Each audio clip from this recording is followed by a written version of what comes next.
Sesekali saya ingin membicarakan tentang manajemen. Manajemen dalam versi saya adalah menyelesaikan masalah melalui orang lain atau getting things done through other people. Manajemen versi saya yang lain lagi adalah bagaimana mengeksploitasi orang lain dengan hasil maksimum dan mereka senang dieksploitasi oleh kita. Juga saya ingin membahas tentang manajemen strategi dalam artian hard skill, bukan hanya soft skill. Karena video seperti ini jarang tersedia. Apa karena memang sedikit yang mengajarkannya atau karena memang teknik manajerial ini sedikit pasarnya? Kalau di sosmed diperhatikan komentar atau status para sahabat, apa sih yang paling umum yang dibicarakan, dan apa yang umum dibicarakan itulah sebenarnya isi pikirannya secara dominan atau secara keseluruhan pada diri seseorang. Misalnya isinya adalah masalah galau, baper, pasti perasaan dan pikiran yang didominasi emosi begini karena melulu otaknya berisi hubungan percintaan, perselisihan, cemburu, iri, atau sejenisnya. Atau memang itu kesukaannya, suka drama, hidupnya bagaikan drama Korea. Gak ada masalah pun akan segera dicarikan dramanya. Atau masalah lain lagi, yaitu perpolitikan. Apa saja yang dibahasnya, pasti kekuasaan, pasti politik. Kalau sudah begini, semua pejabat jadi salah aja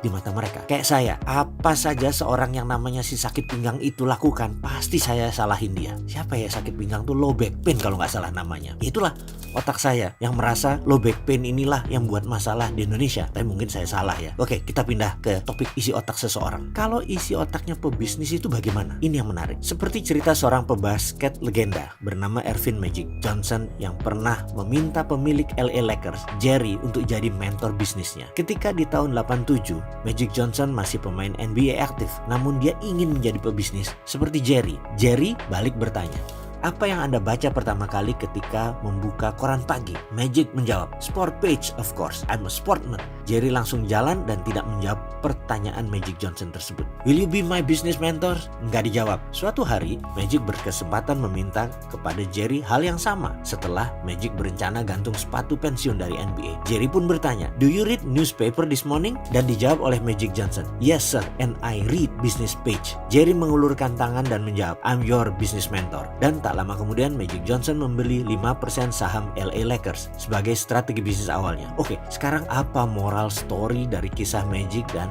Jerry ini? Sahabat, kalau ingin memiliki materi bisnis dan manajemen lebih banyak dari sekarang, mulailah perbanyak baca buku bisnis. Berkumpul dengan pedagang, berkumpul dengan pebisnis, diskusi tentang keuangan. Selama status masih, aduh jemuran belum kering, rasain lu Jokowi, maka rasanya bisa ketebak isi pikirannya. Kalau beginian, kapan mau jadi makmur? Susah Anda sukses kalau pikirannya hanya politik, politik, dan politik. Mulai sekarang Anda mulai baca buku bisnis, baca koran bisnis, berkumpul sama orang bisnis yang sukses.